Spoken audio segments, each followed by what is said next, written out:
지난주에 드렸던 언약의 표징 할례에 대해서 이해가 있어야만이 이 말씀을 이해할 수가 있습니다.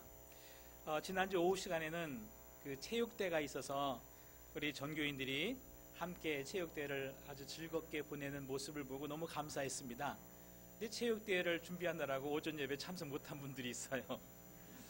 그래서 그분들을 위해서 간단하게나마 이 할례의 의미에 대해서 잠깐 설명을 드리고 오늘 본문으로 들어가도록 하겠습니다. 하나님께서 아브라함을 부르셨습니다. 축복하기 위해서 부르셨는데 아브라함이 거기에 응답을 했습니다. 내가 너에게 지시하는 땅으로 가라 라고 했을 때에 아브라함이 거기에 응답을 해서 내가 주의 말씀에 순종하겠나이다. 본토 친척 아비의 집을 떠나서 나갔습니다. 그리고 하나님께서 내가 너를 축복하는데 네가 바라보는 이 모든 땅을 너와 너의 자손에게 줄 것이며 그리고 너와 너의 자손들은 창대하게 될 것이며 이 땅을 다스리게 될 것이다 라는 언약을 주십니다. 그리고 언약을 체결하지요. 언약을 체결할 때 소와 양과 염소와 비둘기를 갈라서 벌려놓고 그 가운데 하나님께서 지나갑니다. 그 말씀은 무엇인고 하니 하나님께서 하나님의 생명을 걸고 하나님의 언약을 지키겠다라는 것입니다. 그 언약은 아브라함과 그의 자손들이 이 땅을 차지하고 이 땅을 다스리게 될 것인데 이 땅을 다스리려면은 무엇이 있어야 되는가 하면은 아브라함에게는 실력이 있어야 되는 겁니다. 그래서 하나님의 언약의 내용은 다른 말로 말하면은 아브라함과 아브라함의 자손을 하나님 앞에 거룩하고 온전한 신앙 인격의 실력자로 만들어내겠다라는 것이 하나님의 뜻인 것입니다. 그런데 이 가나안 땅에서 잘 먹고 잘 사는 것으로 끝나는 것이 아니라 이 가나안 땅에서 이 땅을 다스릴 만한 실력을 쌓아서 궁극적으로는 하나님께서 예비하신 본향이죠. 그 천국에서 영원히 하나님과 그 천국을 다스리며 누릴 수 있는 사랑의 관계 속에서 영원히 함께하기를 원한다라는 것이 진정한 하나님의 소원인 것입니다. 그리고 그 하나님의 언약은 아브라함의 신앙을 믿는 모든 아브라함의 믿음의 자녀들에게 해당되는 언약인 것을 믿으시기 바랍니다. 그 언약이 두 번이 갱신됐는데 모세를 통하여서 다시 한번 언약이 이루어지고 그 다음에 새 언약을 하나님께서 주시는데 예수 그리스도를 통하여서 그 마지막 날 십자가에 못 박히기 전날 밤에 제자들과 그 유월절 만찬을 나누면서 이 피는 언약의 피니 받아 마셔라 라고 이 제자들에게 말씀하면서 이 일을 기념하라 라고 말씀하고 있습니다.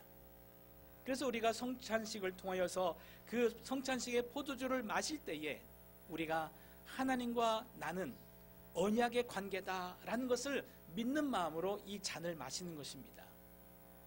하나님께서는 우리 하나님의 사랑하는 그 자녀에게 그 천국을 차지할 수 있는 실력을 이 땅에서 온전히 준비할 수 있도록 이 세상을 다스리며 정복할 수 있는 그런 신앙 실력을 갖출 수 있도록 하나님은 모든 것을 동원하면서 도우시고 역사하시겠다라는 그런 약속인 것을 믿으시기 바랍니다. 그런데 이 아브라함이 하나님의 약속의 이 언약의 말씀을 붙들고 온전히 살아가기를 원했을 때에 또 하나의 감동이 옵니다. 하나님의 말씀이 들리는데 그게 뭐냐면 할례를 받아라 라는 것입니다. 할례는 이 남자의 생식기에 살점을 뜯어내는 것이기 때문에 이게 한번 살점을 뜯어내면은 특징이 있습니다. 영원히 그 흔적이 사라지지 않습니다. 그래서 네 가지로 이 할례의 그 정신의 교훈을 우리가 나누었는데 첫째는 가장 은밀하고 내밀한 곳에 있는 표시다. 자기만이 알고 있는 표시다라는 것입니다. 그랬을 때 신앙이라는 것은 드러난 신앙으로 그것이 측정되는 것이 아니다. 하나님과 나와의 개인적인 친밀한 관계에 의해서 내 신앙이 점검받아야 되는 것이다 라는 것입니다. 신앙은 그래서 양심의 것이고 내면의 것입니다. 누구에게 보이려고 그리고 겉으로 드러난 신앙의 연륜이나 직분이나 내가 신앙의 활동 자체가 하나님께서 보실 때 옳다라고 인정받는 것이 아니다라는 것입니다. 마음 중심이 하나님과 하나가 되고 합해져야 되는 것입니다. 거기에서 우리의 신앙의 활동이 드러났을 때에 그것을 진실하다라고 말할 수 있는 것입니다. 그래서 이 할례의 표시를 볼 때마다 항상 자기 자신을 돌아보아 하나님 앞에 정직하게 행하겠다라는 그러한 신앙의 결단을 이루라라는 것이 할례의 교훈입니다.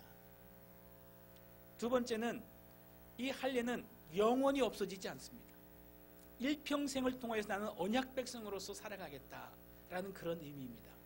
나뿐만 아니라 더욱더 중요한 것은 후손들에게 이 할례를 낳은 지 8일 만에 할례를 시켜주면서 이 자손들에게 하나님의 언약의 말씀에 대해서 뱃속에 있을 때부터 할례를 줄 때부터 그리고 할례를 받은 이후에 이 자녀를 말씀으로 양육하여서 이 자녀들이 어떻게 살아갈 것인지, 무엇으로 살아갈, 어떤 목적을 두고 살아갈 것인지, 그리고 어떻게 살아갈 것인지를 이 언약의 말씀을 통해서 정확하게 깨달을 수 있도록 도와줘 그도 언약의 백성으로 살아갈 수 있도록 돕는 역할을 하라라는 것이 이 언약의 의미입니다.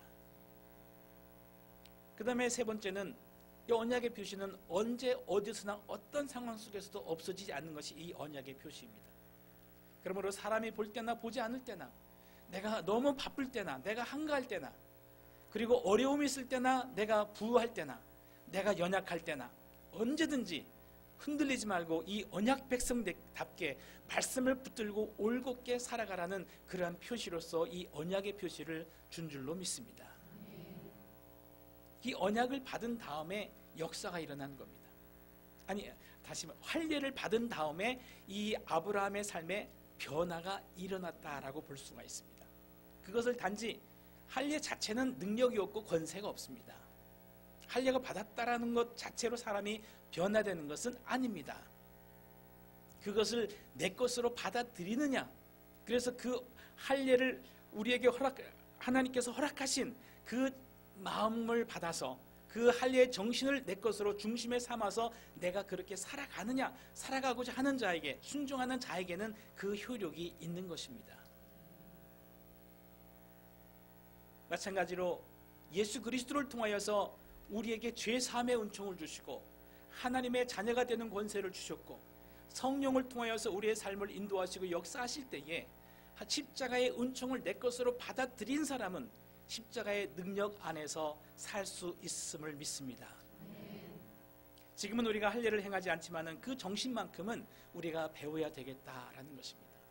이후에 이제 아브라함의 삶의 변화가 일어났는데 그 사건이 바로 오늘 일어나는 사건입니다. 오늘 어떤 일이 이루어지는가 하면은 이 지금 아브라함이 사는 곳은 헤브론 지역입니다. 굉장히 높은 고산 지역이에요. 그리고 사람이 많이 살지 않는 곳이고 굉장히 더운 곳입니다.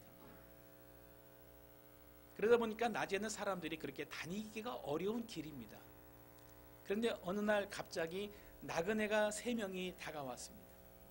그 모습을 보고 이 아브라함이 달려나가서 그 사람을 맞이하는 것을 볼 수가 있습니다.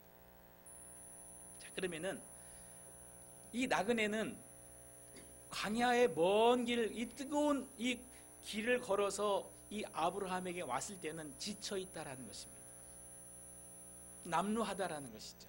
어떤 모습이었을지는 잘 모르겠습니다만은 굉장히 지쳐 있을 것이다. 그리고 그 사람은 어찌 보면은 지극히 작은 자일 수도 있다라는 것입니다. 그리고 어려움 가운데 정말 지쳐 있는 가운데 아브라함에게 왔을 수도 있다라는 것이죠. 그런데 이 지극히 낯선 자에게 아브라함이 다가가서 그를 모셔드리고 그에게 대접을 하는데 어떻게 대접을 하느냐? 하나님인 것처럼 대접을 하는 겁니다. 하나님인 것처럼 그를 대접하는데 그분이 진짜 하나님이셨죠. 그래서 히브리서에 보면은 부지 중에 천사를 대접한 자도 있느니라 라는 말씀이 있는 것을 볼 수가 있습니다. 여러분, 이 나그네를 이제 이 아브라함이 맞이하는데 누가 나그네입니까? 우리 모두가 다 이 세상에서는 나그네인 것을 생각을 해야 됩니다. 이 세상이 우리의 본향이 아니고 이 세상에 우리가 영원히 사는 자들이 아니라 우리의 모든 그리스도인들은 이 세상이 나그네이다라는 것을 우리는 알아야 되겠습니다. 그러므로 나그네를 귀하게 맞아주고 나그네를 영접해 줄 수 있는 그런 마음과 생각을 우리가 가져야 되겠다라는 것입니다. 그래서 이 아브라함이 과연 하나님으로 알고 이 사람을 영접했을까? 그렇지 않습니다. 그렇지 않고 아브라함이 이 나그네를 영접할 때에 하나님처럼 그 지친 지극히 작은 자를 맞아들인다라는 것을 이 말씀을 통해서 깨달아 볼 수가 있습니다. 왜냐하면 히브리서 기자가 그렇게 증언을 하고 있기 때문입니다. 근데 그를 어떻게 대접을 하는지 우리가 말씀을 통해서 한번 살펴볼 수 있기를 바랍니다. 대단히 놀랍습니다. 제일 처음에는 4절에 보니까 물을 가져가다가 당신에게 갖다 드릴 테니까 발을 씻으시고 나무 그늘에서 편안하게 쉬소서라고 이렇게 이야기를 합니다. 그렇게 하면서 종들에게 당신이 저의 집에 오셨으니 그냥 가지 마시고 내가 당신을 대접할 테니까 그 대접을 받고 가소서라고 이렇게 당부를 합니다. 그렇게 하면서 아브라함이 급히 장막으로 가서 사라에게 이르되 고운 가루 새 스아를 가져다가 반죽해서 떡을 만들어라 라고 말을 합니다. 그리고 또 그 종에게 말하기를 기름지고 살찐 좋은 송아지를 잡아다가 그것을 맛있게 요리해서 가져오라고 이야기를 합니다. 자, 3명의 사람을 대접을 하는데 지금 어떻게 움직이는가를 보세요. 대단합니다. 새 스아가 도대체 얼만큼의 양인가 라고 이제 막 뒤져봤어요. 뒤져봤더니 새 스아를 말하면은 최소가 22리터에서 많게는 45리터입니다. 그러니까 밀가루를 얼만큼을 반죽했느냐? 큰 다라로 한 다라를 반죽한 거예요. 여기 있는 교인들이 다 먹을 만큼. 그만큼 많은 양을 반죽을 해서 떡을 만들라라고 한 겁니다. 그리고 살진 송아지를 잡아라. 3명을 대접하는데 살진 송아지를 잡으라는 거예요. 자, 거기에서 무엇을 볼 수 있는가 하면은 여기에서 최선을 다하는 이 아브라함의 태도를 볼 수가 있습니다. 그리고 또 이 사람이 이제 이 사람에게 음식을 베풀어서 그 사람들이 이 나무 그늘에서 먹고 있는데 아브라함에서 거기서 이렇게 지켜보고 있는 겁니다. 나그네 대접하기를 참 기뻐했던 분인 것 같아요. 이 사람이 하나님이다라는 거 그거는 모르는 겁니다. 전혀 모르고 있는 겁니다. 지나가는 나그네인데 지극정성으로 그렇게 대접을 하더라라는 것입니다. 자, 여기에서 무슨 말씀을 드리고 싶은가 하면은 아까 할례에 대한 이야기를 했습니다. 할례에 대한 이야기를 했을 때에 할례의 정신 중에서 어느 때든지 어떤 상황에서든지 하나님의 언약의 말씀을 따라 사는 자가 되어라라는 것이죠.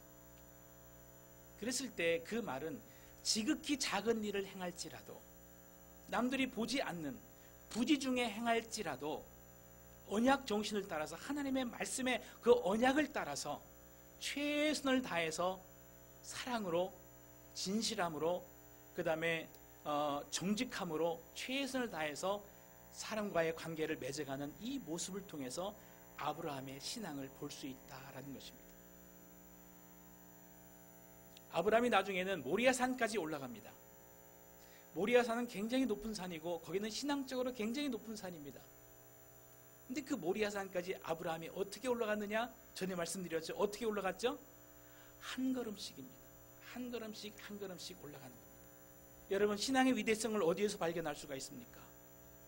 남들이 보는 어떤 퍼포먼스에서 신앙의 위대성을 발견할 수 있는 것 아닙니다.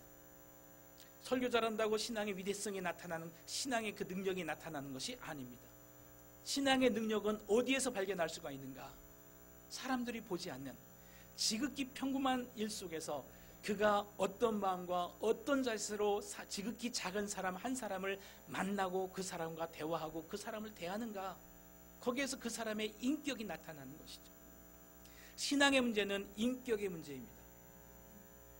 하나님께서 우리를 향하신 소원은 우리가 이 세상에 살아가면서 하나님의 거룩한 성품을 입는 자가 되기를 원하는 것입니다. 하나님께서 아브라함에게 너에게 복 주시겠다라고 했을 때 그 복의 최종적인 것은 뭐냐면은 하나님의 모든 것을 소유하는 자가 되라. 이것이 하나님께서 주시고자 하는 복의 내용이라는 것입니다. 그런데 이 시간 하나님께서 이 아브라함을 만나 주시는데 누구를 통해서 만나 주시냐? 나그네를 통해서 이 아브라함을 만난다라는 것입니다. 이것을 통해서 아브라함이 어떤 신앙의 경지에 이르렀는가? 하나님과 하나님의 마음에 합한 신앙으로 지금 아브라함이 지금 나가고 있는가를 볼 때에 어떤 큰 사역이나 전쟁이나 이것을 통해서 보는 것이 아니라 지극히 일상적인 사소한 일을 통해서 이 아브라함의 신앙을 하나님께서 지금 테스트하고 있다라는 것입니다.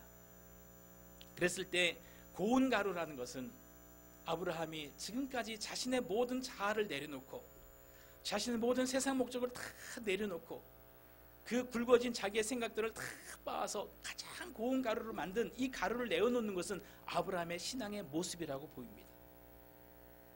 그리고 가장 살찌고 기름진 송아지를 내놓는다는 것은 하나님 앞에 순종하는 삶을 살고 있다라는 그러한 간접적인 증언이기도 합니다. 그것을 이 나그네에게 내려놓고 대접을 하는 모습을 볼 수가 있습니다. 여기에서 이 내가 가지고 있는 가장 좋은 것으로 지금 내놓는 거예요. 그리고 최선을 다해서 이 사람에게 내놓는 거예요. 그런데 분량보다 너무 많이 이 떡을 굽고 있잖아요. 그리고 너무 많은 이 고기를 준비하고 있잖아요. 왜 그랬을까라고 생각을 해봅니다. 그 세 사람이 이걸 다 먹었을까? 라고 생각을 해봅니다. 그렇진 않았을 것이다. 이 나그네를 정말 지금 마음을 다해서 대접을 하면서 이 아브라함은 온 가족들이 지금 아브라함의 가족들이 아마 상당히 많았을 것이라고 생각을 합니다. 종들이 참 많았을 거죠. 왜냐하면 재산이 많았기 때문에. 아브라함은 이렇게 나그네를 대접할 만큼 실력이 있는 자였다라고 믿습니다. 굉장히 큰 부자였습니다. 그렇게 하면서 온 가족들이 나그네가 왔을 때 함께 기뻐하면서 함께 즐거운 하루를 보낼 수 있도록 이 아브라함이 이렇게 귀한 잔치 비슷한 이 자리를 마련하지 않았나라고 이렇게 추측을 해보게 되는 겁니다. 이렇게 하면서 아브라함이 이 나그네를 대접을 합니다. 그래서 또 여기에서 우리가 배울 것은 무엇인가 하면은 신앙에 있어서 사람을 지극히 작은 사람을 대할 때 어떤 태도로 아브라함이 대하고 있는가. 그래서 이 사건 이후에 그 하나님께서 아브라함에게 말씀하시기를 내년 이맘때 너에게 아들이 있겠다. 그리고 사라에게 내년 이맘때 네가 아들을 낳으리라 라는 약속을 비로소 주는 겁니다. 이 말씀이 뭡니까? 너의 신앙은 합격이다라는 것이에요. 할례를 베풀기 전에 하나님께서 아브라함에게 말씀을 하십니다. 너는 내 앞에서 행하여서 온전하라.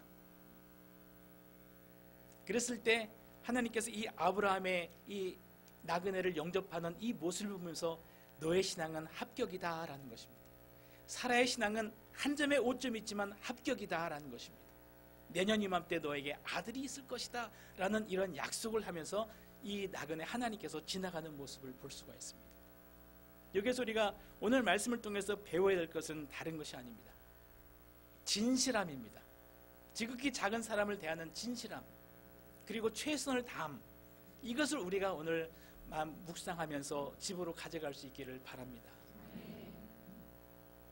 여러분, 이 성품은 사람을 통해서 빚어집니다. 철을 날카롭게 하는 겁니다. 다른 것이 철을 날카롭게 하는 것이 아니라 철이 철을 날카롭게 하는 것처럼 성경에 있는 말씀입니다. 사람이 사람을 만드는 것은 누가 사람을 만들어요?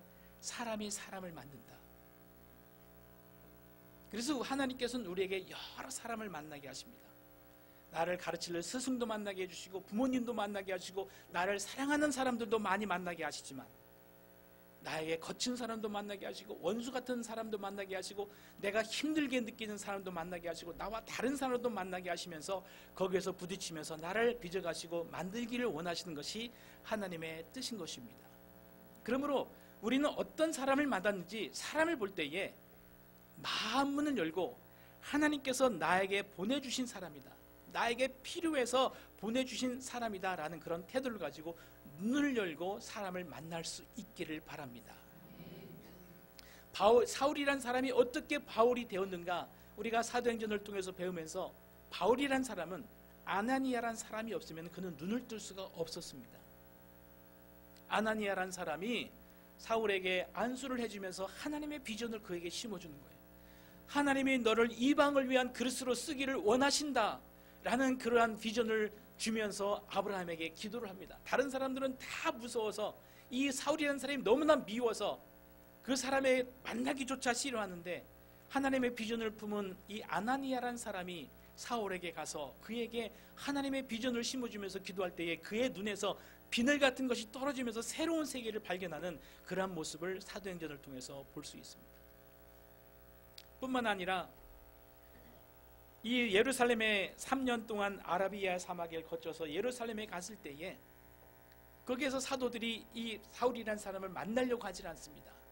그때 그의 손을 붙들고 사도들에게 다가가서 이 사람을 한번 쓰십시다 라고 당부한 사람이, 이 사람이 예수님을 어떻게 만났고 예수님의 복음을 어떻게 전했는지 변호를 하면서 이 사람을 쓰십시다 라고 당부한 사람이 바나바인데, 예루살렘에서 이 사울이 기회를 얻어서 말씀을 전파할 때 얼마나 세게 전했는지 거기에서 사람들이 또 사울을 죽이려고 합니다. 그래서 사울을 피신시켜요. 가이사랴로 보냈다가 다소 지방으로 보냈는데, 다소 지방에서 보내놓고 사도들이 부르질 않습니다. 너무 거칠으니까, 너무 세니까 이 사울이라는 사람을 부르지를 않아요. 몇 년 동안요? 13년 동안 부르지 않습니다. 그러니까 얼마나 실망했겠습니까? 얼마나 침울했겠습니까? 얼마나 실망을 했겠습니까? 사도들에게. 그런데 이 바나바라는 사람이 안디옥에 가서 거기서 교회를 세우는데 많은 사람들이 예수님에게 돌아오고, 거기서 많은 교회가 부흥하기 시작하는데 감당할 수가 없는 거예요. 그러니까 안디옥에서 다소 지역이 그렇게 멀지 않은 지역이거든요. 이 바나바가 그 지역을 찾아가서 사울의 손을 꼭 잡습니다. 함께 하자. 사울의 손을 끌고 옵니다. 이 안디옥에 데려와서 이 바울과 이 바나바가 함께 힘을 합하여서 성도들을 가르치는데, 이 성도들의 삶이 변하기 시작한, 성도들의 삶이 변하고 신앙이 뜨거운 것만이 아니라 삶 자체가 변하니까 거기에서 어떤 이름을 얻느냐, 세상 사람들이 이 예수 믿는 사람들에게 저들은 그리스도인이다, 즉 그리스도의 사람이다, 작은 그리스도다라는 별명을 벼쳐주어서 크리스찬이라는 이름이 거기에서 시작됐다는 것입니다. 이 사울이라는 사람이, 이 바나바라는 사람이 없으면은 바울이 될 수가 없었다라는 것이죠. 사람이 사람을 만드는 것입니다. 그랬을 때 이 아브라함이 이 나그네 3명을 대할 때에 어떤 태도로 이 나그네를 대하고 있느냐라는 것을 통해서, 이 모습을 통해서 우리는 진심과 진실과 최선이라는 것을 여기서 발견할 수가 있는데, 어떻게 하는 것이 진실하게 사람을 대하는 것이겠는가라는 것을 한번 생각해 보고자 합니다.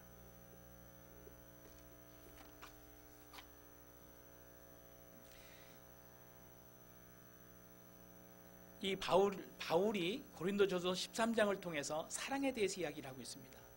사랑에 대해서 이야기할 때에 사랑은 온유하며 시기하지 아니하며 교만치 아니하며 자랑하지 아니하며 오래 참는다라고 얘기를 했습니다.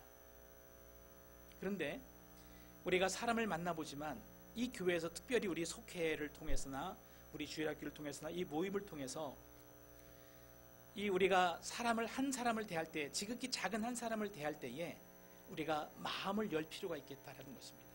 그러기 위해서는 가장 중요한 것이 세상에서 사람을 보았던 그런 시각을 우리가 벗어던졌으면 좋겠다는 것입니다. 사람을 볼 때에 가장 먼저 우리가 사람을 보는 시각이 어떤 시각을 통해서 봅니까?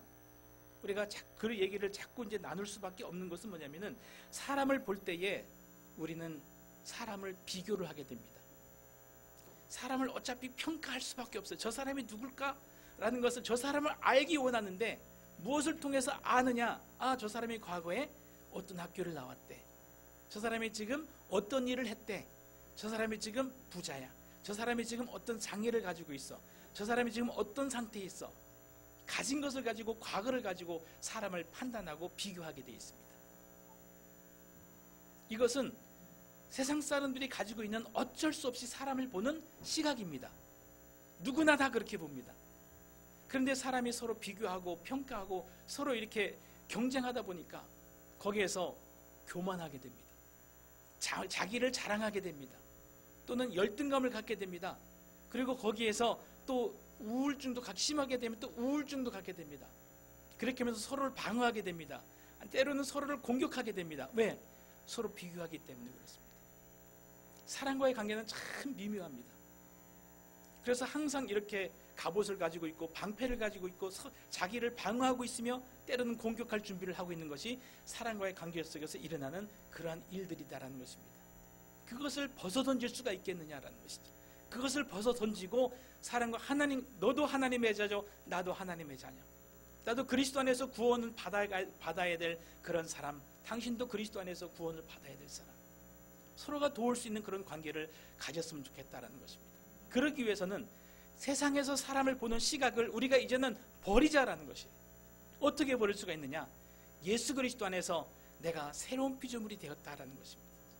하나님께서 나를 새로운 피조물로 만들 때에 있는 모습 그대로 나를 인정하시고 내 아들이라 하시고 나를 받아주셨다라는 사실을 항상 기억할 수 있길 바랍니다. 상대방이 나를 어떻게 평가하고 나를 어떻게 보든지 거기에 대해서는 귀를 막을 수 있길 바랍니다. 그리고 상대방을 평가하는, 비교하고 평가하는 그런 얘기는 입 밖에도 내지 않기를 바랍니다. 아나니아가 보는, 사울을 보는 시각이었어요. 이 바나바라는 사람이 이 바울을 보는 시각이었어요. 진정한 예수 그리스도 안에서 거듭난 크리스찬들은 사람을 볼 때에 과거를 통해서 보는 것이 아니고 현재 그가 가지고 있는 그 형편과 사정을 가지고 사람을 보는 것이 아니라 어떻게 봐야 됩니까? 미래를 통해서 그 사람을 볼 수 있는 시각을 가져야 돼요. 하나님의 시각을 가지고 그 사람을 볼 수 있는 마음을 가져야 돼요. 그랬을 때 우리는 그 사람을 있는 모습 그대로 존귀하게 여기면서 그 사람을 받아들일 수가 있다는 것입니다. 자, 우리는 아브라함처럼 사람을 섬길 수가 없어라고 생각할 수도 있겠습니다. 왜냐하면 아브라함은 송아지를 잡고 그렇게 빵을 많이 굽고 버터와 밀크와 그렇게 많은 것으로 대접을 했는데 나는 그렇게 사람을 대할 수가 없어. 그것을 보라는 것이 아닙니다. 이 창세기에서 이 아브라함이 사람을 그렇게 대접한 것은 뭐냐면 어떤 모습을 우리에게 보라고 하는가 하면은 최선을 보라는 것입니다. 그리고 진실을 그에게 보인다라는 것입니다. 이 말씀을 통해서 우리에게 배우게 하기를 원하시는 것이 바로 그런 내용입니다.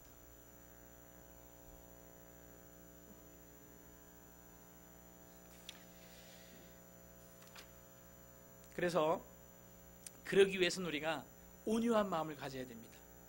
온유한 마음을 가져야 되는데 온유한 마음은 뭐냐면은 지극히 작은 사람에게 그를 통하여서 내가 어떤 사람을 만나든지 그를 통해서 하나님의 음성을 들을 수 있는 마음을 가진 것이 바로 온유한 마음입니다.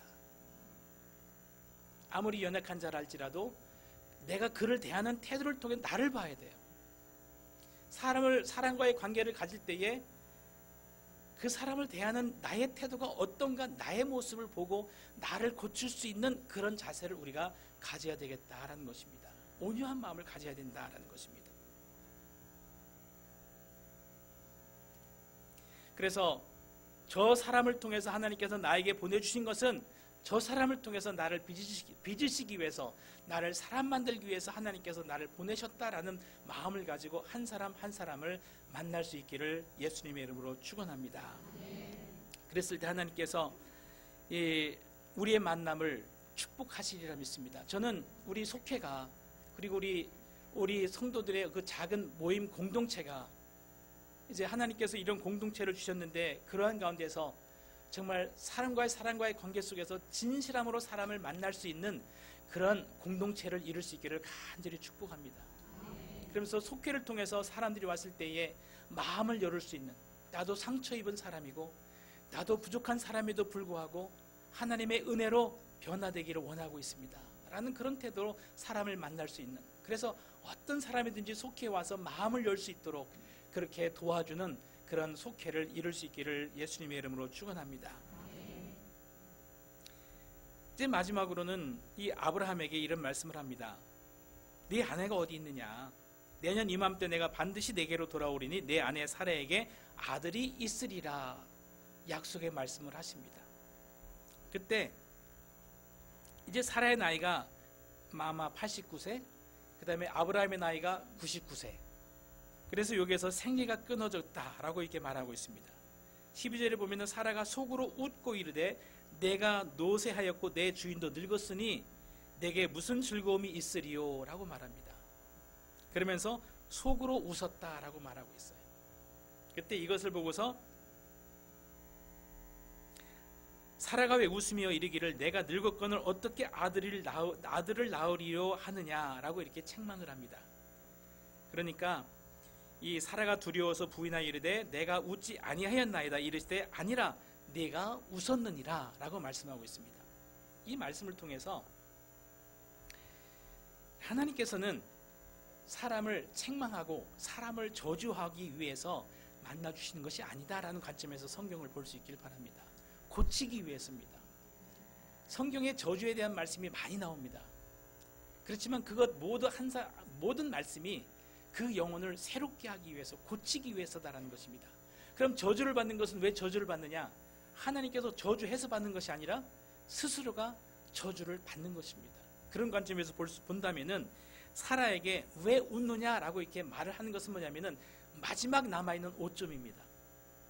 마음속에 조그만 의심이죠. 마음속에 자기의 어떤 세상것 사실을 보고서 의심하는 마음, 흔들리는 마음입니다. 그 마음을 딱 지적해 주는 겁니다. 그 마음까지도 다스릴 수 있기를 원한다라는 것이죠. 사라가 어떻게 했을까요?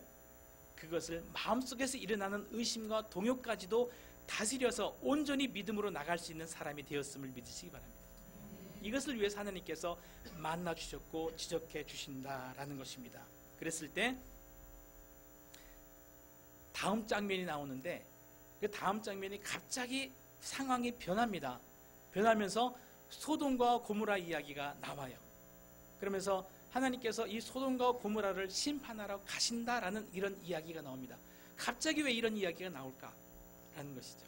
그것은 오후 시간에 말씀을 나누는데 오후 시간까지 들어야만이 이 말씀의 의미가 깨달아집니다. 이 아브라함에게 축복하면서 아들을 주시겠다라는 축복이거든요. 그런데 왜 소돔과 고모라를 심판하는 이야기가 갑자기 나올까라는 것이죠. 그래서 오후 시간에 함께 나눌 수 있기를 바랍니다. 기도하겠습니다.